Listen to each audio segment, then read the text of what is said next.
ದೇವರ ನಾಮಕ್ಕೆ ಸ್ತೋತ್ರವಾಗಲಿ. ಕರ್ತನಲ್ಲಿ ಸೇರಿ ಬಂದಿರುವಂಥ ನಮ್ಮ ಪ್ರೀತಿಯ ಸಹೋದರರೇ, ಪ್ರತಿ ಶನಿವಾರ ದಿನ ಸಾಯಂಕಾಲ ನಾವು ಸೇರಿ ಬರುವಾಗೆ ಕರ್ತನಲ್ಲಿ ನಾವು ಈ ಒಂದು ಸಮಯವನ್ನು ಅನುಗ್ರಹಿಸಿ ದೇವರು ನಮಗೆ ಸಹಾಯ ಮಾಡೋದಕ್ಕಾಗಿ ನಾವೆಲ್ಲರೂ ಆತನಿಗೆ ವಂದಿಸೋಣ. ಈ ದಿನ ಈ ಒಂದು ಸಮಯಕ್ಕೋಸ್ಕರ ಆರಿಸಿಕೊಂಡಂಥ ವೇದ ಭಾಗವು ನಾವು ನೋಡಿಕೊಳ್ಳುವುದಾದರೆ ಅಪೊಸ್ತಲರ ಕೃತ್ಯಗಳು 2ನೇ ಅಧ್ಯಾಯ, ನಾವು 14ನೇ ವಚನದಿಂದ 21ನೇ ವಚನದವರೆಗೆ ನಾವು ನೋಡಿಕೊಳ್ಳುವುದಾದರೆ ಅಲ್ಲಿ ಹೀಗೆ ಸ್ಪಷ್ಟವಾಗಿ ಬರೆಯಲ್ಪಟ್ಟಿದೆ. ನಾವಿಲ್ಲಿ ನೋಡಬೇಕಾಗಿರುವಂಥ ಅಂಶಗಳು ಇಲ್ಲಿ ನಾವು ಅದರ ಮೇಲೆ ನಾವು ಧ್ಯಾನ ಮಾಡಿಕೊಳ್ಳುವ ಹಾಗೆ ದೇವರು ನಮಗೆ ಸಹಾಯ ಮಾಡಲಿ.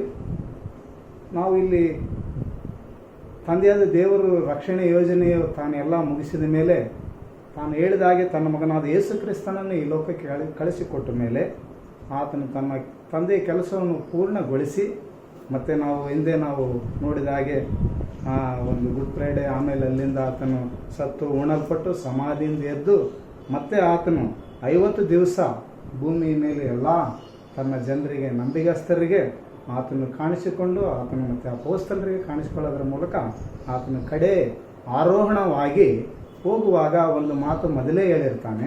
ಆತನು ನಾವು ನೋಡೋದಾದರೆ ಯೋಹಾನ ಬರೆದ ಸುವಾರ್ತೆಯಲ್ಲಿ ಆತನು ಹೀಗೆ ಹೇಳ್ತಾ ಇದ್ದಾನೆ, ನಾನು ನಿಮಗೆ ಬಿಡಾರಗಳನ್ನು ಸಿದ್ಧ ಮಾಡೋದಕ್ಕಾಗಿ ಹೋಗ್ತಾ ಇದ್ದೀನಿ, ಯಾಕಂದರೆ ನಾನಿರುವ ಸ್ಥಳದಲ್ಲಿ ನೀವು ಸೇರಿ ಬರಬೇಕು. ಯಾಕಂತಂದರೆ ಅಲ್ಲಿ ನಮಗೆ ಸ್ಪಷ್ಟವಾಗಿ ಆತನು ಹೇಳ್ತಾ ಇದ್ದಾನೆ. ಇನ್ನೊಂದು ಕಡೆ ನಾನು ನಿಮಗೆ ಶಾಂತಿಯನ್ನು ಬಿಟ್ಟು ಹೋಗ್ತಾ ಇದ್ದೀನಿ ಅಂತ ಹೇಳ್ತಾ ಇದ್ದಾನೆ. ಆ ಒಂದು ಮಾತುಗಳಿಂದ ನಮ್ಮನ್ನು ಸಂತೈಸಿಕೊಳ್ಳುವ ಹಾಗೆ ಇಲ್ಲಿ ಕರ್ತನಾದ ಕೆಲಸ ಪೂರ್ಣಗೊಳಿಸೋದಕ್ಕಾಗಿ ಅಲ್ಲಿ ತಂದೆಯಾದ ದೇವರು ರಕ್ಷಣೆ ಯೋಜನೆ, ಆತನ ಮಗನಾದ ಕ್ರಿಸ್ತನ ಕೆಲಸ, ಹಾಗೆ ಆತನ ನೀವು ಪವಿತ್ರಾತ್ಮನಿಗೋಸ್ಕರವಾಗಿ ಕಾದುಕೊಂಡಿರ್ರಿ ಎಂಬುದರ ಮೂಲಕ ಅಲ್ಲಿ ಸ್ಪಷ್ಟವಾಗಿ ಬರೆಯಲ್ಪಟ್ಟಿದೆ.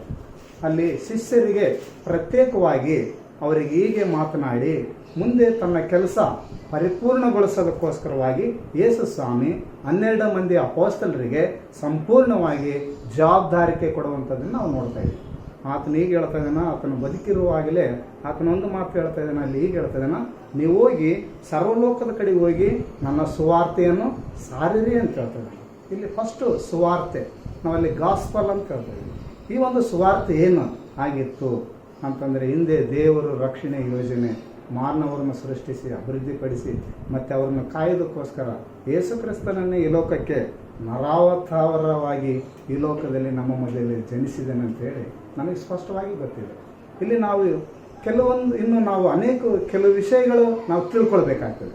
ಅಲ್ಲಿ ಹೀಗೆ ಹೇಳ್ತಿದ್ದಾನೆ, ನಾನು ನಿಮಗೆ ಒಬ್ಬ ಸಹಾಯಕನು ಅಂತ ಹೇಳ್ತಿದ್ದಾನೆ. ಇಲ್ಲಿ ಪವಿತ್ರಾತ್ಮನ ಬಗ್ಗೆ ಅಂತ ನಾವು ನೋಡ್ಕೊಳ್ಬೇಕು. ಅದಕ್ಕೆ ನಾವು ದೇವರನ್ನು 3 ರೀತಿಯಿಂದ ನಾವಲ್ಲಿ ಕಂಡುಕೊಳ್ಳುವ ಹಾಗೆ ಕರ್ತನಾದ ದೇವರನ್ನು, ಆತನ ಮಗನಾದ ಯೇಸು ಕ್ರಿಸ್ತನು ಮತ್ತು ಪರಿಶುದ್ಧ ಆತ್ಮನು ಅಂತ ಹೇಳ್ತಾನೆ, ಪವಿತ್ರಾತ್ಮನು ಅಂತೇಳಿ ಅಲ್ಲಿ ಸ್ಪಷ್ಟವಾಗಿ ಬರೆಯಲ್ಪಡ್ತದೆ. ಯೇಸು ಕ್ರಿಸ್ತನು ಸಹ ಆತನಿದ್ದಾಗ ಆತನ ತಂದೆಯ ಮಾತುಗಳನ್ನು ನಡೆದುಕೊಳ್ಳುವ ಹಾಗೆ ಆತನೀಗೆ ಹೇಳ್ತಾ ಇದ್ದಾನೆ. ಅಲ್ಲಿ ಸ್ನಾನಿಕನಾದ ಯೋಹಾನ ಬಗ್ಗೆ ಸ್ವಲ್ಪ ನಾವು ಗಮನದಲ್ಲಿ ಇಟ್ಕೊಳ್ಳೋದಾದರೆ ಆತನು ಸ್ಪಷ್ಟವಾಗಿ ಹೇಳ್ತಾ ಇದ್ದಾನೆ, ನಾನಾದರೂ ನಿಮಗೆ ನೀರಿನಿಂದ ದೀಕ್ಷಾ ಸ್ನಾನ ಮಾಡ್ತೀನಿ, ಆದರೆ ನನ್ನ ಹಿಂದೆ ಬರುವ ಆತನು ನನಗಿಂತ ಮುಂದಿನ ಆತನು ಅಂತ ಹೇಳ್ತಾನೆ. ಇಲ್ಲಿ ನೋಡ್ರಿ, ಸ್ನಾನಿಕನಾದ ಯೋಹಾನನು ಯೇಸು ಕ್ರಿಸ್ತನಿಗೆ ಭಾಳ ಡಿಫ್ರೆನ್ಸ್ ಇದೆ, 6 ತಿಂಗಳು ವ್ಯತ್ಯಾಸ ಇದೆ. ಅದಕ್ಕಿಂತ ಮುಂದೆ ಬಂದರೂ ಕೂಡ ಯೋಹಾನನು ಕೂಡ ತಂದೆಯಾದ ದೇವರ ಕೆಲಸಗಳನ್ನೇ ಮಾಡ್ತಿದ್ದ, ಆದರೆ ಅಲ್ಲಿ ತಗ್ಗಿಸಿಕೊಂಡ ಮತ್ತು ಯೇಸು ಕ್ರಿಸ್ತನನ್ನು ಆತನ ಮೆಚ್ಚಿಸೋದಕ್ಕೋಸ್ಕರ ತಂದೆಯಾದ ಈತನ ಪ್ರಿಯ ಕುಮಾರನಂತೇಳಿ ಮುಂದೆ ರುಜುವಾತ್ ಮಾಡ್ತಾ ಇದ್ದಾನೆ. ಆತನಿಗೆ ಮೊದಲೇ ಸ್ನಾನಿಕನಾದ ಯೋಹಾನನಿಗೆ ತಿಳಿಯಪಡಿಸಿತ್ತು ಯಾವುದು ಪವಿತ್ರಾತ್ಮನ ಅಂತೇಳಿ ನಾವು ನೋಡ್ತಾ ಇದ್ದೀವಿ. ಅಲ್ಲಿ ಯೋಹಾನನು ಡೈರೆಕ್ಟ್ ದೇವರ ಹತ್ರ ಮಾತನಾಡ್ಯಾನಂತೇಳಿ ಇಲ್ಲ, ಅಲ್ಲಿ ತಿಳಿಯಬೇಕಾಗಿರುವಂಥದ್ದು ನಾವು ನೋಡೋದಾದರೆ ಕರ್ತನಲ್ಲಿ ಪ್ರೀತಿಗಳ ದೇವರ ಮಕ್ಕಳೇ, ಯೇಸು ಕ್ರಿಸ್ತನ ಜೊತೆಗೆ ಪವಿತ್ರಾತ್ಮನ ಕೂಡ ಇತ್ತು, ತಂದೆಯಾದ ದೇವರು ಕೂಡ ಇದ್ದ. ಇಲ್ಲಿ 3 ರೀತಿಯಿಂದ ಅವರು ಕಾರ್ಯ ಮಾಡ್ತಾ ಇದ್ದಾರೆ. ಆದರೆ ಯೇಸು ಸ್ವಾಮಿ ತಾನು ಸಂಪೂರ್ಣ ಕೆಲಸ ಮುಗಿಸಿದ ಮೇಲೆ ಅಪೊಸ್ತಲರಿಗೆ ಆಜ್ಞಾಶಾಸನ ಮಾಡ್ತಾ ಇದ್ದಾನೆ. ನೀವು ಅವರೆಲ್ಲರೂ ಒಂದೇ ಮನೆಯಲ್ಲಿ ಸೇರಿ ಬಂದಾಗ ಅಲ್ಲಿ ನಾವು ಸ್ಪಷ್ಟವಾಗಿ ನಾವು ನೋಡ್ತಾ ಇದ್ದೀವಿ. ನಾವು ಮುಂದೆ ಅದೇ ಅಪೊಸ್ತಲ ಕೃತ್ಯ 2ನೇ ಅಧ್ಯಾಯ ಅಲ್ಲಿ ಒಂದು ವಚನ ಮಾತ್ರ ನಾವು ಓದಿಕೊಳ್ಳೋಣ. ಮೊದಲನೇ ವಚನದಲ್ಲಿ ಹೇಳ್ತದನ್ನ, ಪಂಚಶತಮ ದಿನದ ಹಬ್ಬವು ಬಂದಿರಲಾಗಿ ಅವರೆಲ್ಲರೂ ಏಕ ಮನಸ್ಸಿನಿಂದ ಒಂದೇ ಸ್ಥಳದಲ್ಲಿ ಕೂಡಿದ್ದರು. ಆಗ ಬಿರುಗಾಳಿ ಬೀಸುತ್ತೋ ಎಂಬುವತ್ತು ಪಕ್ಕನೆ ಆಕಾಶದೊಳಗಿಂದ ಒಂದು ಶಬ್ದ ಉಂಟಾಗಿ ಅವರು ಕೂತಿದ್ದ ಮನೆಯಲ್ಲೆಲ್ಲ ತುಂಬಿಕೊಂಡಿತ್ತು. ಅದಲ್ಲದೆ ಹುರಿಯುತ್ತಿದ್ದ ನಾಲಿಗೆಗಳು ವಿಂಗಡಿಸಿಕೊಳ್ಳುವ ಹಾಗೆ ಅವರಿಗೆ ಕಾಣಿಸಿ ಅವರಲ್ಲಿ ಒಬ್ಬೊಬ್ಬರ ಮೇಲೆ ಒಂದೊಂದಾಗಿ ಕೂತುಕೊಂಡವು. ಇಲ್ಲಿ ನೋಡ್ರಿ, ಸ್ಪಷ್ಟವಾಗಿ ಅಲ್ಲಿ ನಮಗೆ ತಿಳಿಯಪಡಿಸ್ತಾ ಇದ್ದಾರೆ. ಇಲ್ಲಿ ದೇವರ ಕಾರ್ಯ ಅದು ಸಂಪೂರ್ಣಗೊಳಿಸೋದಕ್ಕೋಸ್ಕರವಾಗಿ ತನ್ನ ಮಗನಾದ ಯೇಸು ಕ್ರಿಸ್ತನು ಹೇಳಿದ ಹಾಗೆ ಆತನ 50ನೇ ದಿವಸ ಅರೋಣನಾಗಿ ಹೋಗಿದ್ದಾಗ ಅವರ ಮುಂದೆ ಆಗಬೇಕಾಗಿರುವಂಥದ್ದು ನಿಮಗೆ ತಿಳಿಸುವಂಥದ್ದಾಗಿರುವಂತಂದಾಗ ಅವರು ಪರಿಶುದ್ಧಾತ್ಮನ ದಿನಕ್ಕಾಗಿ ಎದುರು ನೋಡಿದ್ರು ಅಂತೇಳಿ ನಾವು ನೋಡ್ತೀವಿ. ಇಲ್ಲಿ ನೋಡ್ರಿ, ಪವಿತ್ರಾತ್ಮನ ಕಾರ್ಯ ಯಾವ ರೀತಿಯಿಂದ ಅಲ್ಲಿ ನೆರವೇರಿಸಲಿಕ್ಕೆ ಇದಾಗ್ತದೆ ಅಂತಂದಾಗ ಹಿಂದೆ ನಾವು ನೋಡ್ತಿರುವಾಗ ನಿಮ್ಮೆಲ್ಲರಿಗೆ ಆ ಒಂದು ಪವಿತ್ರಾತ್ಮ ದಾನವಾಗ್ತದೆ ಅಂತ ಹೇಳ್ತಾರೆ. ಇಲ್ಲಿ ನಮಗೆ ಪವಿತ್ರಾತ್ಮನ ದಾನ ಯಾವ ರೀತಿಯಿಂದ ಸಿಗ್ತದೆ ಅಂತ ಹೇಳ್ತಾರೆ. ಹಿಂದೆ ನಾವು ನೋಡ್ತಾ ಇದೀವಿ, ಅಲ್ಲಿ ಕೆಲವೊಂದು ಅಪೊಸ್ತಲರು ಹೇಳ್ತಾ ಇದ್ದಾರ, ದೇವರ ಪ್ರೀತಿಯ ರಸ ನಮ್ಮಲ್ಲಿ ಸುರಿಸಿದ್ದಾನೆ ಅಂತ ಹೇಳ್ತಾರೆ. ಇವಾಗ ಯಾವಾಗಾದರೂ ನಾವು ಪರಿಪೂರ್ಣವಾಗಿ ನಂಬೋದ್ರ ಮೂಲಕ ದೇವರ ಒಂದು ನಮಗೆ ಆತನ ವರದಾನಗಳು ನಮಗೆ ಗಿಫ್ಟ್ ಆಗಿ ಕೊಟ್ಟಿದ್ದಾನೆ. ಇವತ್ತಿಂದಲೇ ಅದನ್ನು ನಂಬಿ ಸ್ವೀಕಾರ ಮಾಡಿ ನಾವು ಪಡೆದುಕೊಳ್ಳಬೇಕು. ಯಾಕಂತಂದರೆ ನಂಬುವುದಾದರೆ ನಿಮಗೆಲ್ಲವೂ ಸಾಧ್ಯ ಅಂತ ಹೇಳ್ತಾನೆ. ಯೇಸು ಸ್ವಾಮಿ ಆತ ತನ್ನ ತಂದೆ ಕಾರ್ಯವನ್ನು ಆತನ ಸೇವೆ ಮಾಡುವಾಗ ಅವ್ರಿಗೆ ಈಗ ಹೇಳ್ತಾ ಇದ್ದಾನ, ಪ್ರತಿಯೊಬ್ಬರ ಜನರ ಹತ್ರ ಮಾತನಾಡ್ತಾ ಇದ್ದಾನ, ನೋಡ್ರಿ ಈಗ ನೀವು ಹಸಿದವರಾಗಿದ್ದೀರಿ, ಮುಂದೆ ನಿಮಗೆ ತೃಪ್ತಿ ಆಗ್ತತೆ. ನೋಡ್ರಿ, ಅಲ್ಲಿ ಪರ್ವತ ಪ್ರಸಂಗದಲ್ಲಿ ಯೇಸು ಕ್ರಿಸ್ತನ ಸ್ಪಷ್ಟವಾಗಿ ಜನರಿಗೆ ಅವರ ಮನಸ್ಸುಗಳನ್ನು ನೋಡಿ ಇದು ಮಾಡ್ತಾರೆ. ಅವರ ಸ್ಥಿತಿಗತಿಗಳನ್ನು ಮೇಲೆ ನೋಡಲಿಲ್ಲ, ಶ್ರೀಮಂತಿಗೆ ಬಡತನ ಅಂತೇಳಿ ನೋಡಲಿಲ್ಲ, ಅವರಲ್ಲಿ ಅವರ ಒಂದು ದೀನತೆಯನ್ನು ನೋಡಲಿಕ್ಕೆ ಇಷ್ಟಪಡ್ತಾರೆ. ಯೇಸು ಕ್ರಿಸ್ತ ತಂದೆಗೆ ತಾನು ದೀನತೆಯಿಂದ ನಡೆದುಕೊಂಡ ಅದೇ ಪ್ರಕಾರ ನೀವು ಸಹ ನಡೆದುಕೊಳ್ಳ್ರಿ ಅಂತೇಳಿ ಅವರಿಗೆ ನೋಡಿ ಅವರಿಗೆ ಬೋಧಿಸ್ತಾ ಇದ್ದ, ಸಂತೈಸ್ತಾ ಇದ್ದ.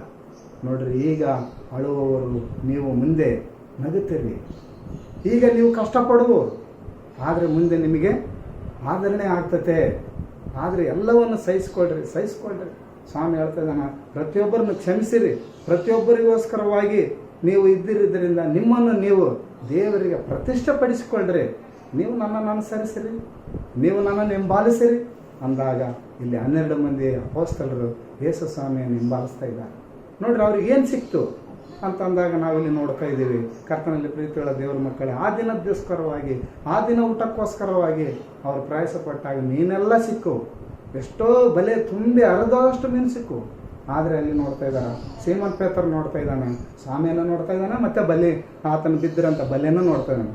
ಆಯ್ತಪ್ಪ, ನನಗೆ ಕಷ್ಟೆಲ್ಲ ತೀರಾಯ್ತು, ನಾನು ಮಾರ್ಕೊಂಡು ಬಂದು ಆರಾಮ್ ಆಗಿಬಿಡ್ಬೋದು. ಆವಾಗ ಹೇಳ್ತಾನೆ ಸ್ವಾಮಿ ಸೀಮನ್ ಪೇತ್ರನ, ನೀನು ನೋಡು, ಇನ್ನು ಮೇಲೆ ಮೀನು ಹಿಡಿಯುವಾತನು, ನೀನು ಮನುಷ್ಯರನ್ನ ಹಿಡಿಬೇಕಂತ. ನೋಡ್ರಿ, ಅಲ್ಲಿ ಎಷ್ಟೋ ಸಾವಿರಾರು ಮೀನುಗಳಲ್ಲಿ ಬಿದ್ದಿದ್ದು. ಅದೇ ಸಾದೃಶ್ಯವಾಗಿ ಮುಂದೆ ಮನುಷ್ಯರನ್ನ ನೀನು ಹಿಡಿ. ಸ್ವಾಮಿ ಹೇಳ್ತದನ, ಮೀನು ಹಿಡಿಯುವಂಥದ್ದೇ ನೀನು ಹೊಟ್ಟೆಗಾಗಿ ಆಹಾರ ಅಲ್ಲಪ್ಪ, ಆದರೆ ನೀನು ದೇವರಿಗಾಗಿ, ಕ್ರಿಸ್ತನಿಗಾಗಿ ನೀನು ಜೀವಿಸಿ ಬದುಕಿ ಸೇವೆ ಮಾಡು, ನಾನು ಮಾಡಿದ ಹಾಗೆ ನೀನು ಸಹ ಮಾಡು. ಅಲ್ಲಿ ನಾವು ಸ್ಪಷ್ಟವಾಗಿ ನೋಡ್ತಾ ಇದ್ದೀವಿ ಕಲಿಬೇಕಾಗಿರುವಂಥ ಅಂಶ. ಕರ್ತನಲ್ಲಿ ಪ್ರೀತಿಯೊಳ ನನ್ನ ಸಹೋದರರೇ, ಇಲ್ಲಿ ನೋಡ್ರಿ ಎಷ್ಟು ಸ್ಪಷ್ಟವಾಗಿ ಹೇಳ್ತಾ ಇದ್ದಾನ. ಆದರೆ ಅಲ್ಲಿ ಅವರಿಗೆ ಹೀಗೆ ಹೇಳ್ತಾ ಇದ್ದಾನ, ನೋಡ್ರಿ, ನೀವು ಪ್ರತಿಯೊಬ್ಬರು ನೀವು ಏಕ ಮನಸ್ಸಿನಿಂದ ಅವರು ಕೂಡ್ತಿರುವಾಗ ಅವರು ಮನೆಯಲ್ಲೇ ಅವರು ಏನಾಗ್ತದೋ ಏನೋ ಅಂತಂದಾಗ ಅಲ್ಲಿ ಯೇಸು ಕ್ರಿಸ್ತನ ಮತ್ತು ತಂದೆಯ ದೇವರ ಮೂಲಕ ಪವಿತ್ರಾತ್ಮ ದಾನ ಆಗ್ತೈತೆ ಅವರಿಗೆ. ಅಲ್ಲಿ ಪ್ರತಿಯೊಬ್ಬರಿಗೆ ಅಭಿಷೇಕಿಸಲ್ಪಡ್ತೈತೆ. ನಾವು ಅದನ್ನು ನೋಡಬೇಕಾದ್ರೆ ಅಲ್ಲಿ ನಾವು ನೋಡ್ತಾ ಇದ್ದೀವಿ, ಯೋಹಾನನು ದೀಕ್ಷಾ ಸ್ನಾನ ಯೋರ್ದಾನ್ ಹೊಳೆಯಲ್ಲಿ ಎಲ್ಲರಿಗೂ ಕೊಡುವಾಗ ನಿಮ್ಮ ಪಾಪಗಳ ಪರಿಹಾರಕ್ಕಾಗಿ ದೇವರ ಕಡೆಗೆ ತಿರುಗಿಕೊಳ್ಳ್ರಿ, ಮಾನಸಾಂತರ ಪಡ್ರಿ, ಪಶ್ಚಾತ್ತಾಪ ಪಡ್ರಿ. ಅಲ್ಲಿ ಪಾಪ ಕ್ಷಮಾಪಣೆ ಆಗ್ತಾ ಇದ್ದಿಲ್ಲ, ಆದರೆ ಮನಸ್ಸಿನಿಂದ ಒಪ್ಪಿಕೊಳ್ಳ್ರಿ ಅಂತ ಹೇಳ್ತಾ ಇದ್ದ. ಆದರೆ ಆತನ ಕ್ರಿಸ್ತನು ಮತ್ತೆ ದೀಕ್ಷಾ ಸ್ನಾನ ಆದಾಗ ನೀರಿನಿಂದ ಮೇಲೆ ಬಂದಾಗ ಪಾರಿವಾಳದ ಮೂಲಕವಾಗಿ ಅಲ್ಲಿ ಪವಿತ್ರಾತ್ಮ ದಾನ ಆಯಿತು. ಈತನ ಪ್ರಿಯ ಕುಮಾರನು ಈತನ ಮಾತನ್ನು ಕೇಳ್ರಿ ಅಂತ ಹೇಳ್ತಾನೆ, ಈತನನ್ನು ಮೆಚ್ಚಿದ್ದೇನೆ ಅಂತ ಹೇಳ್ತಾರೆ. ನೋಡ್ರಿ, ಅಲ್ಲಿ ನಾವು ಪವಿತ್ರಾತ್ಮ ಹೊಂದಿರೋಂಥದ್ದು ನಾವು ನೋಡ್ತೇವೆ. ಅದೇ ರೀತಿಯಿಂದ ಇಲ್ಲಿ 12 ಮಂದಿಯನ್ನು ನಾವು ನೋಡ್ತಿರುವಾಗ ಆ ಪವಿತ್ರಾತ್ಮ ದಾನ ಅವರು ಹೊಂದಿಕೊಂಡರು ಅಂತೇಳಿ ನಾವು ನೋಡ್ತೇವೆ. ಅಲ್ಲಿ ಪವಿತ್ರಾತ್ಮ ದಾನ ಆದಮೇಲೆ ಅಲ್ಲಿ ನೋಡ್ರಿ, ಅವರು ಮತ್ತೆ ಜನರ ಮುಂದೆ ಗಟ್ಟಿಯಾಗಿ ನಿಂತು ದೇವರ ನಾಮವನ್ನು ಹೇಳ್ತಾ ಇದ್ದಾರೆ. ಅಲ್ಲಿ ಒಂದು ಮಿರಕಲ್ ಆಗ್ತದೆ. ಅಲ್ಲಿ ನೋಡ್ತಾ ಇರುವಾಗ ನಾವು ಎಷ್ಟೋ ಜನರು ನಾವು ಒಂದು ಭಾಷೆಯಲ್ಲಿ ಸೇರಿ ಬಂದಾಗ ಬೇರೆ ಜನರೆಲ್ಲ ಇದ್ದಾಗ ಅವರಿಗೆ ಭಾಷೆ ಅದನ್ನು ಹೇಳ್ಬೇಕಪ್ಪ ಅಂದರೆ ಟ್ರಾನ್ಸ್ಲೇಷನ್ ಮಾಡ್ಬೇಕಾಗ್ತದೆ. ಆದರೆ ಇಲ್ಲಿ ನಾವು ನೋಡ್ತಾ ಇದ್ದೀವಿ, ಅವರು ಪ್ರತಿಯೊಬ್ಬರು ಎಷ್ಟೋ ಜನರಲ್ಲಿ ಸೇರಿದ್ದರು, ಆದರೆ ಅಲ್ಲಿ ದೇವರು ಅಲ್ಲಿ ಮಿರಕಲ್ ಮಾಡ್ತಾನೆ, ಅದ್ಭುತ ಮಾಡ್ತಾನೆ. ಒಬ್ಬೊಬ್ಬರಿಗೆ ಗೊತ್ತಾಗುವ ಹಾಗೆ ದೇವರ ಮಾತುಗಳನ್ನು ಅವ್ರು ನಿಂತು ಗಟ್ಟಿಯಾಗಿ ಅವ್ರು ಹೇಳುವಂಥದ್ದನ್ನು ನೋಡಿ ಅಲ್ಲಿ ಬಗಲಾಗಿರೋರು ಏನಪ್ಪ ಎಲ್ಲರೂ ಅವ್ರವ್ರ ಭಾಷೆಯಲ್ಲಿ ಗೊತ್ತಾಗಂಗೆ ಹೇಳಿದ್ರಲ್ಲ, ಏನಿದು ಮಿರಕಲ್, ಏನಿದು ಅದ್ಭುತ ಅಂದಾಗ ಅಲ್ಲಿ ಪವಿತ್ರಾತ್ಮ ದಾನ ಆಗೈತೆ ನೋಡ್ರಿ. ಅದೇ ಸಮಯದಲ್ಲಿ ಅವರು ಆ ಮಾತುಗಳನ್ನು ಕೇಳಿದ ಮೇಲೆ 3,000 ಜನರು ದೇವರ ಕಡೆ ತಿರುಗಿದರು ಅಂತೇಳಿ ದೇವರ ವಾಕ್ಯದಲ್ಲಿ ಬರೀತಾರೆ. ಎಷ್ಟು ಸುಂದರವಾದ ಮಾತು ನೋಡ್ರಿ, ಒಂದೇ ಮಾತಿನ ಮೇಲೆ. ಇವತ್ತು ಯೇಸು ಸ್ವಾಮಿ ಅದೇ ಹೇಳ್ತಾ ಇದ್ದಾನ, ನೀವು ನನ್ನ ಮೇಲೆ ನಂಬಿಕೆ ಇಡೋದಾದರೆ ನನ್ನ ತಂದೆಯನ್ನೇ ನೋಡುವೆ. ಅವಾಗ ಅಲ್ಲಿ ನಾವು ನೋಡ್ತಿದ್ದೆ ಕೆಲವು ಶಿಷ್ಯರ, ಅಯ್ಯ ನನಗೆ ತಂದೆಯನ್ನು ತೋರಿಸು ಅಂತ ಕೇಳ್ತಾ ಇದ್ದಾರೆ. ನೀನು ನನ್ನನ್ನು ನೋಡಿದಾದರೆ ನನ್ನ ತಂದೆಯನ್ನು ನೋಡಿದಾಗೆ ಅಂತ. ಇಷ್ಟು ದಿವಸ ನಾನು ನಿಮ್ಮ ಸಂಗಡ ಇದ್ದೆ, ನೀವು ನನ್ನನ್ನೇನು ತಿಳ್ಕೊಳ್ಳಿಲ್ಲ ನೋಡ್ರಿ. ಅಲ್ಲಿ ಅವ್ರು ಗಲಿಬಿಲಿದ್ರು, ಅನುಮಾನಾಸ್ಪದ ಇತ್ತು. ಸ್ವಾಮಿ ಎದ್ದು ಬಂದರು ಬಿಡ, ತೋಮನಿಗೆ ಹೇಳ್ತಾನೆ, ತೋಮ ಬಾ ನೀನು ನನ್ನನ್ನು ನೋಡು, ಕೈಗಳನ್ನು ನೋಡು, ಪಕ್ಕೆಯನ್ನು ನೋಡು. ಆತನ ಅವಾಗ ಮನದಲ್ಲಿ ನಂದುಕೊಂಡು, ಅಯ್ಯ ನಾನು ನಿನ್ನ ಪರೀಕ್ಷಿಸಿದೆ, ಅಯ್ಯ ನಾನು ನಿನ್ನನ್ನು ನೋಡಿ ನಂಬಿದೆ, ಆದರೆ ನನಗೆ ವಿಶ್ವಾಸ ಬಂತು. ಆದರೆ ಸ್ವಾಮಿ ಹೇಳ್ತಾ ಇದ್ದಾನೆ, ನೀನು ನೋಡಿ ನಂಬಿದ್ದಿ, ಇನ್ನು ಮುಂದೆ ನೋಡಲಾರು ನಂಬುವವರು ಧನ್ಯರು ಅಂತ ಹೇಳ್ತಾರೆ. ನೀನು ನೋಡಿ ನಂಬಿದ್ದಿ, ಹೋಗು ನನ್ನ ಮಾತುಗಳನ್ನು ಸಾರ ಅಂತ ಹೇಳ್ತಾನೆ. ಇವತ್ತು ನಾವು ದೇವರ ವಾಕ್ಯನ ಕೇಳ್ತಿರುವಂಥ ನನ್ನ ಸಹೋದರರೇ, ಎಷ್ಟು ಸುಂದರವಾಗಿ ಇಲ್ಲಿ ದೇವರು ತನ್ನ ಮಾತುಗಳನ್ನು ತಿಳಿಯಪಡಿಸ್ತಾ ಇದ್ದಾನೆ ನೋಡ್ರಿ. ಅದಕ್ಕೋಸ್ಕರ ಹಿಂದೆ ಆಗಿರುವಂಥದ್ದನ್ನು ಮುಂದೆ ಆಗೋದಕ್ಕೋಸ್ಕರ ಅವರಿಗೆ ಹೀಗೆ ಹೇಳ್ತಾ ಇದ್ದಾನೆ. ನಾವು ಮುಂದೆ ಅದೇ 17ನೇ ವಚನದಲ್ಲಿ ಹೇಳ್ತಾ ಇದ್ದಾನ, ಕಡೆಯ ದಿವಸಗಳಲ್ಲಿ ನಾನು ಎಲ್ಲ ಮನುಷ್ಯರ ಮೇಲೆ ನನ್ನ ಆತ್ಮಗಳನ್ನು ಸುರಿಸುವನು, ನಿಮ್ಮಲ್ಲಿರುವ ಗಂಡಸರು ಹೆಂಗಸರು ಪ್ರವಾದಿಸುವರು, ನಿಮ್ಮ ಯೌವನಸ್ಥರಿಗೆ ದಿವ್ಯದರ್ಶನಗಳಾಗುವು, ನಿಮ್ಮ ಹಿರಿಯರಿಗೆ ಕನಸುಗಳು ಬೀಳುವು. ಇಲ್ಲಿ ನಾವು ನೋಡ್ತಾ ಇದ್ದೀವಿ ಆತನ ಮಾತುಗಳು ಇನ್ನೂ ನೆರವೇರಬೇಕಾಗ್ತದೆ ಅಂತ. ಇಲ್ಲಿ ಕಡೆ ಕಾಲದಲ್ಲಿ ತನ್ನ ಆತ್ಮ ನಮ್ಮ ಮೇಲೆ ಸುರಿಸೋದ್ರಿಂದ ನಾವೇನು ಮಾಡ್ಬೇಕಂತ ಹೋಗಿ ಆತನ ಮಾತನ್ನು ಸಾರಬೇಕಂತ. ಯೇಸು ಸ್ವಾಮಿ ಬದುಕಿರುವ ಜೀವಿತ ಕಾಲದಲ್ಲಿ ನೋಡ್ರಿ, ನಾವು ಕೆಲವರು ಬದಲಾವಣೆ ಆಗಿರೋಂಥದ್ದು ನಾವು ನೋಡ್ತಾ ಇದ್ದೀವಿ. ಇಲ್ಲಿ ಯೇಸು ಸ್ವಾಮಿ ಸಮಾರ್ಯದ ಸ್ತ್ರೀ ಬಳಿಯಲ್ಲಿ ಹೋದನು. ಆ ಕ್ಷಣದಲ್ಲೇ ಸ್ವಲ್ಪ ಸಮಯ ಇತ್ತು. ಸ್ವಾಮಿ ಅವನಿಗೆ ಹೇಳ್ತಾ ಇದ್ದ, ಅಮ್ಮ ನನಗೆ ನೀರು ಕೊಡು, ದಾಹ ಆಗಿದೆ. ಅಯ್ಯ ನಾನು ಬಂದಿದ್ದೇನೆ, ನಾನು ಹಗ್ಗ ತಂದಿಲ್ಲ, ನಾನು ಕಳವಳದಿಂದ ಬಂದೇನೆ, ಇಲ್ಲೆಲ್ಲ ನೀರಿಂದು ಸಂಪ್ರದಾಯ ಇದು ಇದೆ ಅಂದಾಗ, ಅಮ್ಮ ನೀನು ಕೊಡುವ ನೀರು ಕುಡಿದರೆ ತಿರುಗಿ ನೀರಡಿಕೆ, ನಾನು ಕೊಡುವ ನೀರು ನೀನು ಕುಡಿದ್ರೆ ಎಂದಿಗೆ ನಿನಗೆ ನೀರಡಿಕೆನೇ ಆಗೋದಲ್ಲ. ಅದು ಯಾವ ನೀರಡಿಕೆ? ಆತ್ಮಿಕವಾಗಿರುವಂಥ ವಾಕ್ಯ ಹೇಳಿದ ಸ್ವಾಮಿಗೆ ನೀರಡಿಕೆ ಆಗಿತ್ತು. ಈಗ ನಾವು ನೀರಡಿಕೆ ಆಗೋ ಟೈಮ್ನಲ್ಲಿ ಯಾರನ್ನು ಕೊಡಲಪ್ಪ ಅಂದ್ರೆ ಸಿಟ್ಟು ಬರ್ತದೆ. ಆದರೆ ಸ್ವಾಮಿಯಲ್ಲಿ ದೈಹಿಕವಾಗಿಲ್ಲ, ಆತ್ಮಿಕವಾಗಿ ಹೇಳ್ತಾ ಇದ್ದ ಆ ಮಗಳಿಗೆ, ಅಮ್ಮ ಜೀವಕರವಾದ ನೀರು ಉಂಟು ಅಂತ. ಈಗ ನಾವು ನೋಡೋದಾದರೆ ಅವರವರಿಗೆ ಬೇಕಾಗಿರುವಂಥದ್ದು ಆ ಸಮಯಕ್ಕೆ ಆ ಒಂದು ದಾಹವನ್ನು ತೀರಿಸೋದಕ್ಕೋಸ್ಕರ ಕ್ರಿಸ್ತನು ತಂದೆಯ ದೇವರು ಸಿದ್ಧವಾಗಿದ್ದ. ನಾವು ಅದನ್ನು ಸ್ವೀಕಾರ ಮಾಡ್ಕೊಳ್ಳೋಕ್ಕೆ ರೆಡಿ ಇರಬೇಕು. ಯಾಕಂತಂದರೆ ಇಲ್ಲಿ ಹೇಳ್ತಾ ಇದ್ದಾನ, ಪ್ರತಿಯೊಬ್ಬರಿಗೆ ತನ್ನ ಒಂದು ಮಾತುಗಳಿಂದ ಆತನು ಹೀಗೆ ಹೇಳ್ತಾ ಇದ್ದಾನೆ, ಕಡೆಯ ಕಾಲದಲ್ಲಿ ನನ್ನ ಮಾತುಗಳನ್ನು ಪ್ರಚಾರಪಡಿಸಿರಿ, ತಿಳಿಸಿರಿ, ಹೇಳ್ರಿ ಅಂತ ಹೇಳ್ತಾನೆ. ಯಾಕಂದರೆ ನಮಗೊಂದು ಅವಕಾಶ, ಇವತ್ತು ನಾವು ಹೇಳ್ಬೇಕು, ಇವರೇ ಹೇಳಬೇಕು, ಅವರೇ ಹೇಳ್ಬೇಕಂತ ಹೇಳ್ತಾನೆ. ಇಲ್ಲಿ ನಾವು ನೋಡ್ತಾ ಇದ್ದೀವಿ ಅಪೊಸ್ತಲರಿಗೆ ಹೇಳ್ತಾ ಇದ್ದಾನೆ, ನಾವು ಹೋಗಿರಿ ಲೋಕದ ಕಟ್ಟ ಕಡೆಗೆ ಹೋಗ್ಬೇಕು, ನೀವು ನನ್ನ ಮಾತುಗಳು ಯಾರಿಗೆ ಗೊತ್ತಿಲ್ಲ ಅನ್ನಬಾರ್ದಂತ. ಕಡೆಯ ದಿನದಲ್ಲಿ ಕ್ರಿಸ್ತನಾಗಿ ಹೇಳ್ತಾ ಇದ್ದಾನ, ನಾನು ಯಾರು ನನ್ನನ್ನು ಕ್ರಿಸ್ತನ್ ಅಂತೇಳಿ ಒಪ್ಪಿಕೊಳ್ತಾರೋ ನನ್ನ ತಂದೆ ಮುಂದೆ ಅವರನ್ನು ನಾನು ಇವರು ನನ್ನ ಮಕ್ಕಳಂತೇಳಿ ಒಪ್ಪಿಕೊಳ್ತೇನೆ. ಅಲ್ಲಿ ನಾವು ನೋಡ್ತಾ ಇದ್ದೀವಿ ಆಡು ಕುರಿಗಳನ್ನು ಬೇರೆ ಬೇರೆ ಮಾಡುವಂಥದ್ದು. ಇಲ್ಲಿ ನಾವು ನೋಡ್ತಾ ಇದ್ದೀವಿ ನಮಗೆ ಕಲಿಸ್ಕೊಡೋದಕ್ಕಾಗಿ ಕ್ರಿಸ್ತನು ಮತ್ತೆ ಪವಿತ್ರಾತ್ಮನು ಯಾವಾಗಲೂ ನಿಮ್ಮ ಸಂಗಡ ಬಿಟ್ಟು ಹೋಗುತ್ತೇನೆ ಅಂತ ಇಲ್ಲಿ ಭಯಪಡ್ತಾ ಇದ್ರು. ಶಿಷ್ಯರು ನೋಡ್ತಾ ಇದ್ದೀವಿ, ಅವ್ರು ಕಳವಳ ಪಡ್ತಾ ಇದ್ರು. ನಾವು ಮುಂದೆ ಭಾಗ ಓದ್ಕೊಂತ ಹೋಗ್ತಿರುವಾಗ ಅವ್ರು ಹಿರಿಯ ಸಭೆಯರ ಮುಂದೆ ಅವರು ಧೈರ್ಯದಿಂದ ಗಟ್ಟಿಯಾಗಿ ಹೇಳೋದಕ್ಕೆ ಅವರು ನಾಚಿಕೆ ಪಡದಂತೆ ದೇವರ ಮಾತುಗಳನ್ನು ಧೈರ್ಯದಿಂದ ಪ್ರಚಾರ ಪಡಿಸಿದರು. ನಾವು ಸಾಯೋದಕ್ಕೆ ಕೂಡ ಸಿದ್ಧ ಅಂತೇಳಿ ಅವರು ತೀರ್ಮಾನ ಮಾಡಿಕೊಂಡಿದ್ರು. ಯಾಕಾಗಿ ಕ್ರಿಸ್ತನಿಂದ ಅವರಿಗೆ ಎಲ್ಲ ಕಲಿಸ್ಕೊಟ್ಟಿದ್ದ. ಇವತ್ತಿನ ನಮಗೊಬ್ಬ ಟ್ರೈನರ್ ಕಲಿಸ್ಕೊಡ್ಲಾರ್ತಿದ್ರೆ ನಮ್ಗೆ ಧೈರ್ಯ ಬರೋಕ್ಕಾಗಲ್ಲ. ಅದಕ್ಕೆ ನಮಗೆ ಹಿಂದೆ ಗುರು ಒಂದು ಗುರಿ, ಮಧ್ಯೆ ಯಾರು ದೇವರು ಪವಿತ್ರಾತ್ಮ ನಮ್ಮನ್ನೇನು ಮಾಡ್ತಕ್ಕಂಥ ನಡೆಸ್ತಾನೇ ಇರ್ತಕ್ಕಂಥ.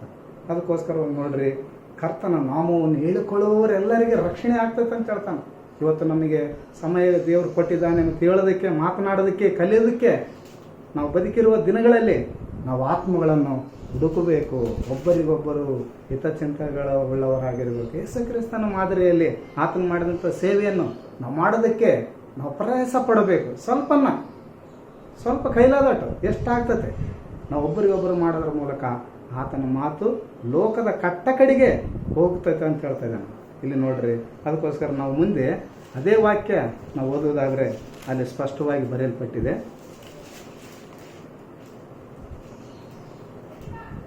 ಅಪೊಸ್ತಲ ಯೋಹಾನ ಬರೆದ ಸುವಾರ್ತೆಯಲ್ಲಿ ಯೇಸು ಸ್ವಾಮಿ ಕಡೆಯದಾಗಿ ಅವರಿಗೆ ಆತನ ಎದ್ದು ಬಂದ ಮೇಲೆ ಅವರಿಗೆ ನಿಮಗೆ ಹೀಗೆ ಆಗಲಿ ಅಂತೇಳಿ 20ನೇ ಅಧ್ಯಾಯ 20ನೇ ವಚನದಲ್ಲಿ ನಿಮಗೆ ಹೇಳ್ತಾ ಇದ್ದಾನ ನಿಮಗೆ ಸಮಾಧಾನವಾಗಲಿ ಅಂದನು.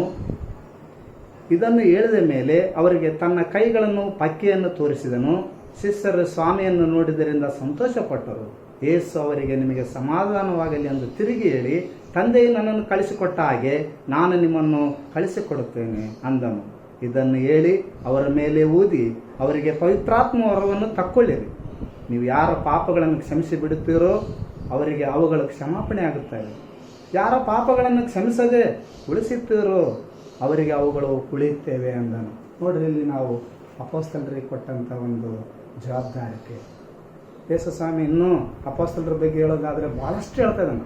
ಅಪೊಸ್ತಲರಿಗೆ ಹೇಳ್ತಾನೆ, ಪೇತ್ರ ನೀನು ನನ್ನನ್ನು ಹಿಂಬಾಲಿಸು, ನಾನು ನಿನಗೆ ಹೆಚ್ಚಿನ ಕೆಲಸ ಕೊಡೋದಕ್ಕೆ ಅಂತ ಅಂದಾಗ ಆತನ ಹೇಳ್ತಾ ಇದ್ದ, ಏನು ಸಿಗ್ತದೆ ಸ್ವಾಮಿ ಅಂದ, ಎಲ್ಲ ಬಿಟ್ಟು ಬಾ, ನಿನ್ನ ನಿತ್ಯ ಜೀವ ಐತೆ, ಈ ಲೋಕದಲ್ಲಿ ಎಲ್ಲವನ್ನು ಬಿಡು, ನೀನು ಈ ಲೋಕದ ಕಡೆ ನೀನು ನೋಡಬೇಡ, ನನ್ನ ಕಡೆ ನೋಡು ಅಂದಾಗ ಸ್ವಾಮಿ ಮುಖ್ಯವಾಗಿ 12 ಮಂದಿ ಎಲ್ಲಿ ಪೇತ್ರನ ಆರಿಸಿಕೊಂಡು ಆತನಿಗೆ ಹೀಗೆ ಹೇಳ್ತಾ ಇದ್ದಾನ, ನೀನು ಬಂಡೆ, ನೀನು ಗಟ್ಟಿಯಾಗಿರು, ನನ್ನ ಸಭೆಯನ್ನು ನಿನ್ನ ಮೇಲೆ ಕಟ್ಟುತ್ತೇನೆ ಅಂತ ಹೇಳ್ತಾನೆ. ನೋಡ್ರಿ ಎಷ್ಟು ಸ್ಪಷ್ಟವಾಗಿ, ಯಾವುದಾದ ಸಭೆ?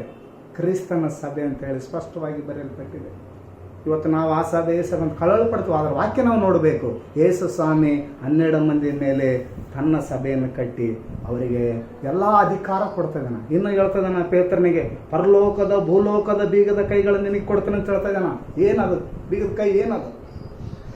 ಆಗಲಿ ಹೋದಂಥ ನಿತ್ಯತ್ವದಲ್ಲಿರುವಂಥ ಆತ್ಮಗಳು, ಆ ಆತ್ಮಗಳ ಸೆರೆಯಲ್ಲಿರುವಂಥವರು, ಅವರು ಸಹ ಕ್ರಿಸ್ತನಿಗಾಗಿ ಎದುರು ನೋಡ್ತಾರೆ. ಸ್ವಾಮಿ, ನಾನು ನ್ಯಾಯಕ್ಕಾಗಿ ನೀತಿಗಾಗಿ ಹೋಗಲಿ. ನಾವು ಯೇಸು ಕ್ರಿಸ್ತನ ಕಾಲದಲ್ಲಿ ಆ ಒಂದು ವಿಶ್ವಾಸಿ ನಾವು ನೋಡ್ತಾ ಇದ್ದೀವಿ. ಸ್ಟೆಫನನ್ನು ನಾವು ನೋಡ್ತಾ ಇದ್ದೀವಿ. ಅಪೊಸ್ತಲರಂತೆ ಕೊಲ್ಲಲ್ಪಟ್ಟನು. ಆತನ ಸಾಯಬೇಕಾಗಿತ್ತ? ಆತನ ಬದುಕಬೇಕಾಗಿತ್ತ? ಆದರೆ ಕ್ರಿಸ್ತನಿಗಾಗಿ ತನ್ನ ಪ್ರಾಣ ಕೊಡೋದಕ್ಕೆ ಸಿದ್ಧನಾದನು. ಆತ್ಮ ಇವತ್ತು ಎದುರು ನೋಡ್ತಾ ಇದೆ. ಕ್ರಿಸ್ತನಾದ ಯೇಸುವೆ ಯಾವಾಗ ಬರ್ತಾ ಇದ್ದೀವಿ? ನಾವು ನೋಡ್ತಾ ಇದ್ದೀವಿ ನಾವು ಬೈಬಲಲ್ಲಿ ಕರ್ತನಾದ ಯೇಸುವೆ ಬೇಗನೆ ಬಾ. ನಾವು ಆತ್ಮ ಅದಕ್ಕೋಸ್ಕರವಾಗಿದ್ದ, ಶರೀರವಾಗಿಲ್ಲ, ಆತ್ಮ ಅದು ಕೇಳ್ತಾ ಇದೆ. ಆದರೆ ಯೇಸು ಕ್ರಿಸ್ತನು ಸತ್ತು ಹೋದ ಮೇಲೆ ಸೆರೆಯವರ ಅಗಲಿ ಹೋದವರ ಆತ್ಮಗಳ ಬಳಿಗೆ ಹೋಗಿ ಸುವಾರ್ತೆ ಸಾರಿದನು ಅಂತೇಳಿ ಸ್ಪಷ್ಟವಾಗಿ ದೇವರ ವಾಕ್ಯದಲ್ಲಿ ಬರೆಯಲ್ಪಟ್ಟಿದೆ. ನಾವು ದೇವರ ವಾಕ್ಯವನ್ನು ನಂಬಬೇಕು, ಅಲ್ಲಿರೋಂಥ ಸತ್ಯಾಂಶವನ್ನು ನಂಬಬೇಕು. ಇವತ್ತು ದೈಹಿಕವಾಗಿ ನಾವು ಇರ್ಬೋದು, ಈ ದೇಹ ಮಣ್ಣಿಗೆ ಹೋಗ್ತದೆ, ಮತ್ತು ಆತ್ಮ ಸೆರೆಯವರ ಬಳಿಯಲ್ಲಿ ಹೋದಾಗ ಬದುಕಿರೋರು ಅಗಲಿ ಹೋದವರು ಎರಡು ಒಂದೇ ಸಮಾನ, ಬೇರೆ ಏನಿಲ್ಲ. ನಮಗೆ ದೇಹ ಇದೆ, ಅವರಿಗೆ ದೇಹ ಇಲ್ಲ. ಮುಂದೆ ಬಂದರು, ಹೋಗ್ಬಿಟ್ರು, ಮತ್ತೆ ನಾವೆಲ್ಲರೂ ಅಲ್ಲಿಗೆ ಹೋಗಬೇಕಾದ್ರೆ ಕ್ರಿಸ್ತನ್ ಹೇಳ್ತಾ ಇದ್ದಾನ, ನೀವು ನಂಬಿಗಸ್ತರಾಗಿ ನೀವು ರಕ್ಷಣೆ ಮಾರ್ಗದಲ್ಲಿ ಬರೋದಕ್ಕೋಸ್ಕರ ನೀವು ನನ್ನನ್ನು ಹಿಂಬಾಲಿಸಿರಿ. ಅಪೊಸ್ತಲರು ಯೇಸು ಸ್ವಾಮಿಯನ್ನು ಹಿಂಬಾಲಿಸಿದರು. ಅವರು ಆತನ ಸೇವೆ ಮಾಡೋದಕ್ಕೋಸ್ಕರವಾಗಿ ಸಿದ್ಧರಾದರು. ಹೋಗಿ ತಾವು ಲೋಕದ ಕಡೆ ಹೋಗಿ ಆತನ ಹೇಳಿದ ಹಾಗೆ ತಂದೆಯಾದ ದೇವರ ಕೆಲಸವನ್ನು ಮಾಡಿದರಂತೇಳಿ ನಾವು ನೋಡ್ತಾ ಇದ್ದೀವಿ. ಕರ್ತನಲ್ಲಿ ಪ್ರೀತಿಯುಳ್ಳ ದೇವರ ಮಕ್ಕಳೇ, ನೋಡ್ರಿ, ದೇವರನ್ನು ಬೇಡೋದಾದರೆ ಸಮಸ್ತವು ಆತನಿಂದ ನಮಗೆ ಸಿಗ್ತದೆ ಅಂತ ಹೇಳ್ತಾನೆ. ನೀವು ನನ್ನ ಹೆಸರಿನಲ್ಲಿ ಬೇಡಿಕೊಳ್ಳಿರಿ, ನಿಮಗೆ ಸಿಗುವುದು ದೊರೆಯುವುದು ಅಂತ ಹೇಳ್ತಾನೆ. ಅದಕ್ಕೋಸ್ಕರವಾಗಿ ಆತನ ಕಡೆಯದಾಗಿ ಹೇಳ್ತಾ ಇದ್ದಾನೆ. ಮೊದಲೇ ಆತನ ಜೀವಿತ ಕಾಲದಲ್ಲೇ ಯೇಸು ಕ್ರಿಸ್ತನು ಮಾರ್ಕನ್ ಬರೆದ ಮತ್ತಾಯನ ಬರೆದ ಸುವಾರ್ತೆ 28ನೇ ಅಧ್ಯಾಯ 16-20 ಸುಂದರವಾಗಿ ಹೇಳ್ತಾ ಇದ್ದಾನೆ. ನೋಡ್ರಿ, ಪ್ರತಿಯೊಬ್ಬರಿಗೆ ನನ್ನ ಮಾತುಗಳು ಗೊತ್ತಿಲ್ಲ ಅನ್ನಬಾರ್ದು, ಎಲ್ಲ ಕಡೆ ಹೋಗಿ ನನ್ನ ಮಾತುಗಳನ್ನು ತಿಳಿಸಿರಿ ಅಂತ ಹೇಳ್ತಾನೆ. ಬಳಿಕ 11 ಮಂದಿ ಶಿಷ್ಯರು ಗಲಿಲಾಯಕ್ಕೆ ಹೋಗಿ ಯೇಸು ತನಗೆ ಗೊತ್ತು ಮಾಡಿದ ಬೆಟ್ಟಕ್ಕೆ ಸೇರಿದರು. ಅಲ್ಲಿ ಆತನನ್ನು ಕಂಡು ಆತನಿಗೆ ಅಡ್ಡ ಬಿದ್ದರು. ಆದರೆ ಕೆಲವರು ಸಂದೇಹ ಪಟ್ಟರು. ಆಗ ಯೇಸು ಹತ್ತಿರಕ್ಕೆ ಬಂದು, ಪರಲೋಕದಲ್ಲಿ ಭೂಲೋಕದಲ್ಲಿ ಎಲ್ಲ ಅಧಿಕಾರವೂ ನನಗೆ ಕೊಡಲ್ಪಟ್ಟಿದೆ. ಆದ್ದರಿಂದ ನೀವು ಹೊರಟು ಹೋಗಿ ಎಲ್ಲ ದೇಶಗಳ ಜನರನ್ನು ಶಿಷ್ಯರನ್ನಾಗಿ ಮಾಡಿರಿ ಅಂತ ಹೇಳ್ತಾ ಇದ್ದಾನೆ. ಎಲ್ಲ ದೇಶದ ಜನರನ್ನು ಹೋಗಿ ಏನು ಮಾಡ್ಬೇಕಂತ? ಶಿಷ್ಯರನ್ನಾಗಿ ಅಂತ, ಸೇವೆಗಾಗಿ ಅವರನ್ನು ಸಿದ್ಧಪಡಿಸಬೇಕಂತ ಹೇಳ್ತಾನೆ. ಇವತ್ತು ನಾವೊಂದೇ ಇವತ್ತು ಕಾಯ್ತೀವಿ ಅಂಬಕ್ಕಾಗೋದಿಲ್ಲ. ಯಾಕಂತಂದರೆ ಪ್ರತಿಯೊಬ್ಬೊಬ್ಬರಿಗೆ ದೇವರಿಗೆ ಅವಕಾಶ ಇದೆ ಅಂತ. ಬನ್ನಿರಿ, ಯೇಸು ಕ್ರಿಸ್ತನ್ ಹೇಳ್ತಾನೆ, ನೀವು ನನ್ನ ಬಳಿಗೆ ಬನ್ನಿರಿ. ಸ್ವಾಮಿಗೆ ಯಾರಂತಲೇ ಗೊತ್ತಿದ್ದಿಲ್ಲ, ಯಾರ ಬಳಿಗೆ ಹೋದ? ಶಿಷ್ಯರ ಬಳಿಗೆ ಯೇಸು ಸ್ವಾಮಿ ಹೋದ. ಯಾರು ಯೋಗ್ಯರು, ಯಾರು ನನ್ನ ಕೆಲಸ ಪರಿಪೂರ್ಣ ಮುಂದೆ ಮಾಡಬೇಕು, ತಂದೆ ಕೆಲಸವನ್ನು ನೆರವೇರಿಸಿದ್ದೇನೆ ನಾನು. ಯೇಸು ಕ್ರಿಸ್ತನ 12 ಮಂದಿ ಕಡೆ ಕಾಲದಲ್ಲಿ ಆತನು ಆ ಶಿಲುಬೆ ಮೇಲೆ ಅವರಿಗೆ 7 ಮಾತನ್ನು ಹೇಳಿ, ಇವುಗಳೇ ನಿಮಗೆ ಆಧಾರವಾಗಿರಲಿ ಅಂತಂದಾಗ ಅವ್ರಿಗೆ ಒಪ್ಪಿಸಿಕೊಟ್ಟ. ಅಲ್ಲಿ ನಾವು ನೋಡ್ತಾ ಇದ್ದೀವಿ, ಸಂಬಂಧ ನೋಡ್ತಾ ಇದ್ದೀವಿ. ತಾಯಿ ಮಗನ ಸಂಬಂಧ, ಶಿಷ್ಯರ ಒಂದು ತಾಯಿಯ ಸಂಬಂಧ ತೋರಿಸ್ತಾ ಇದ್ದಾನ. ಅಮ್ಮ ಇನ್ನು ಮೇಲೆ ಅವರು ನಿನ್ನ ಮಕ್ಕಳೇ ಅವರು. ನೋಡ್ರಿ, ಇಲ್ಲಿ ನಾವು ಸಂಬಂಧ ತೋರಿಸ್ತಾ ಇದ್ದಾನ. ಇಲ್ಲಿ ನಮಗೆ ಆತ್ಮಿಕ ಸಂಬಂಧ ಕ್ರಿಸ್ತನು ತಂದೆಯಾದ ದೇವರು ತೋರಿಸ್ತಾ ಇದ್ದಾನ. ಯಾಕಂದ್ರೆ ಒಬ್ಬರನ್ನೊಬ್ಬರನ್ನು ನಾವು ತಿಳಿಯಪಡಿಸಬೇಕು, ಗುರುತಿಸ್ಬೇಕಂತ ಹೇಳ್ತಾನೆ. ಅಲ್ಲಿ ಆತನ ಕೆಲಸ ತೆಗೆದುಕೊಂಡು ಹೋಗೋದಕ್ಕೋಸ್ಕರವಾಗಿ ನೀವು ನೋಡ್ರಿ, ನೀವು ಹೊರಟು ಹೋಗಿ ಎಲ್ಲ ದೇಶಗಳ ಜನರನ್ನು ಶಿಷ್ಯರನ್ನಾಗಿ ಮಾಡಿರಿ, ಅವರಿಗೆ ತಂದೆ ಮಗನ ಪವಿತ್ರಾತ್ಮನ ಹೆಸರಿನಲ್ಲಿ ದೀಕ್ಷಾಸ್ನಾನ ಮಾಡಿಸಿರಿ. ತಂದೆ ಮಗ ಪವಿತ್ರಾತ್ಮ ಅಂತ ಹೇಳ್ತಾನೆ. ಇಲ್ಲಿ ಪವಿತ್ರಾತ್ಮ ದಾನ ಇಲ್ಲಿ 12 ಮಂದಿ ಹೊಂದಿಕೊಂಡರು. ಅವರು ಲೋಕದ ಕಟ್ಟಕಡೆಗೆ ಹೋಗಿ ಸ್ವಾರ್ಥೆಯನ್ನು ಸಾರಿದ್ರು, ಧೈರ್ಯದಿಂದ ಹೇಳಿದರು, ಪರಿಶುದ್ಧಾತ್ಮನು ನಿಮ್ಮಲ್ಲಿರುವಾಗ ಆತನು ನಿಮ್ಮನ್ನು ಸಕಾಲಕ್ಕೆ ನಡೆಸಿಕೊಂಡು ಹೋಗುವಾತನಾಗಿದ್ದಾನೆ ಅಂತ. ನೋಡ್ರಿ, ಅದಕ್ಕೋಸ್ಕರವಾಗಿ ಪವಿತ್ರಾತ್ಮ ಇವತ್ತಿನ ದಿನದಲ್ಲಿ ನಮ್ಮನ್ನು ನಡೆಸುವಂಥದ್ದಾಗಿದೆ. ಹಿಂದೆ ತಂದೆಯ ದೇವರ ಕಾರ್ಯಗಳು ಮಗನಾದ ಯೇಸು ಕ್ರಿಸ್ತನು ಪೂರೈಸಿದನು. ಇವತ್ತು ನಾನು ನನ್ನ ಆತ್ಮವನ್ನು ನಿಮಗೆ ಬಿಟ್ಟು ಹೋಗುತ್ತೇನೆ. ಅಲ್ಲಿ ತಂದೆ ಒಪ್ಪಿಸ್ತಾ ಇದ್ದಾನೆ. ಕಡೆಯ ದಿನದಲ್ಲಿ ಆತನು, ತಂದೆಯೇ ಈ ಪಾತ್ರೆ ನನ್ನಿಂದ ಸಾಧ್ಯವಾದಷ್ಟು ತೆಗೆದುಕೋ ಅಂತ ಹೇಳ್ತಾನೆ. ನೋಡ್ರಿ, ಅಲ್ಲಿ ಎಷ್ಟು ಹಿಂಸೆ ಪಟ್ಟರು, ಸಹಿಸ್ಕೊಂಡು ಎಲ್ಲರಿಗೋಸ್ಕರ ತನ್ನ ಪ್ರಾಣ ಕೊಟ್ಟು ಎಲ್ಲರನ್ನು ತನ್ನ ಕಡೆ ಬರುವಾಗೆ ಕ್ರಿಸ್ತನು ತನ್ನ ಪ್ರಾಣ ಕೊಟ್ಟನು. ನಾವು ಇವತ್ತಿನ ದಿನದಲ್ಲಿ ನೋಡೋದಾದರೆ ಪರಿಶುದ್ಧಾತ್ಮನು ನಮ್ಮ ಸಂಗಡ ಇರುವಾಗ ಎಲ್ಲರ ಮೇಲೆ ಕಾರ್ಯ ಮಾಡ್ತಾನೆ ಅಂತ ಹೇಳ್ತಾನೆ. ಅಲ್ಲಿ ಗಂಡಸರು, ಹೆಂಗಸರು, ಹಿರಿಯರು, ಪ್ರತಿಯೊಬ್ಬರಿಗೆ ಆತನು ಮುಂದಿನ ಆಗುವಂಥವುಗಳನ್ನು ಹೇಳ್ತದೆ. ಭವಿಷ್ಯತ್ ದಿನಗಳಲ್ಲಿ ತಂದೆಯಾದ ದೇವರ ಕೆಲಸ ಕ್ರಿಸ್ತನು ನಮ್ಮನ್ನು ಎಲ್ಲಿಗೆ ತೆಗೆದುಕೊಂಡು ಹೋಗ್ಬೇಕಂತೇಳಿ ಆತನ ಹೇಳ್ತಿರುವಾಗ, ಆತನ ಹೇಳ್ತಾನೆ ಆಕಾಶದ ಕಡೆಗೆ ಎಲ್ಲರೂ ನೋಡ್ತಿರುವಾಗ ಆತನ ಈಗ ಹೇಳ್ತಾನೆ, ಮತ್ತೆ ತಿರುಗಿ ನಾನು ನಿಮಗೆ ಒಬ್ಬ ಸಹಾಯಕನ ಕಳಿಸ್ತೇನೆ, ಆತನೇ ಸತ್ಯದ ಆತ್ಮನು ಅಂತ ಹೇಳ್ತದೆ. ಅಲ್ಲಿ ಟ್ರೂತ್ ನಾವು ನೋಡ್ತಾ ಇದ್ದೀವಿ, ಸತ್ಯ ನೋಡ್ತಾ ಇದ್ದೀವಿ ನಾವು. ಯಾಕಂತಂದರೆ ಸತ್ಯವು ನಿಮ್ಮನ್ನು ದೇವರ ಕಡೆಗೆ ನಡೆಸುವಂಥದ್ದಾಗ್ತಾ ಇದೆ ಅಂತ. ಅದಕ್ಕೋಸ್ಕರವಾಗಿ ಪರಿಶುದ್ಧಾತ್ಮನನ್ನು ನಾವು ಹೊಂದಿಕೊಳ್ಳುವ ಹಾಗೆ ಕರ್ತನ ನಮಗೆ ಸಹಾಯ ಮಾಡಲಿ. ನಾವು ಯಾವಾಗಲೂ ಆತನಿಗೋಸ್ಕರವಾಗಿ ಕಾದ್ಕೊಂಡಿರೋಣ. ಆತನ ಮಾತುಗಳನ್ನು ಪ್ರಕಾರ ನಾವು ಕೈಕೊಂಡು ನಡೆಯೋಣ. ಕೊಟ್ಟಂಥ ದೇವರ ವಾಕ್ಯವನ್ನು ಆಶೀರ್ವದಿಸಲಿ. ಆಮೇಲೆ